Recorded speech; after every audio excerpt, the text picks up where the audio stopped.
Audience, আমি এখন দাঁড়িয়ে আছি খুলনা জেলার মাজার রোড এবং এটা হচ্ছে খুলনার বিখ্যাত সেই ভৈরব নদী। এই ভৈরব নদীতে কিন্তু একটা সময় বাংলাদেশের কুখ্যাত সন্ত্রাসী, দক্ষিণাঞ্চলের কুখ্যাত সন্ত্রাসী খুনি এরশাদ শিকদারের এখানেই বলতে পারেন আখড়া ছিল আর কি।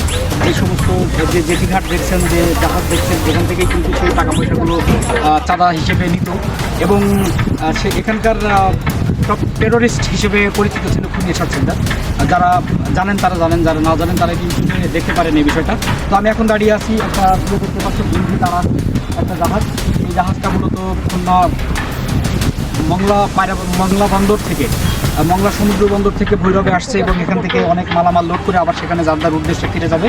তো এখানে দেখতে পাচ্ছেন যে এটাই সেই ঐতিহাসিক ভৈরব নদী, খুলনা শহরের বুক চিরে যেটা বয়ে গেছে। ভৈরব নদীতে এখন কিন্তু ভাটা চলছে, দেখেন পানির লেয়ারটা কিন্তু অনেক নিচে নেমে গেছে এবং সম্প্রতি সন্ধ্যার দিকে বা বিকালের পর থেকে আবার যখন পানিটা জোয়ারে পরিপূর্ণ হবে তখন কিন্তু ঠিক এই একেবারে আমার দুই হাত নিচে পর্যন্ত যে জায়গাটা আছে সেই জায়গাটা কিন্তু আপনারা দেখতে পাচ্ছেন যে এখানে পুরো সন্ধ্যার দিকে বা বিকালের দিকে এই জায়গাটা কিন্তু আবার জোয়ারে পরিপূর্ণ হয়ে যাবে। তখন কিন্তু এই যে জাহাজগুলো এখন বন্দরে নোঙর করা আছে, জাহাজগুলো তখন কিন্তু আবার ভিড়ে যাবে। আমার সাথে এরকম ভিডিও পেতে আরও অবশ্যই আমার সাথে যুক্ত থাকুন। অসংখ্য ধন্যবাদ।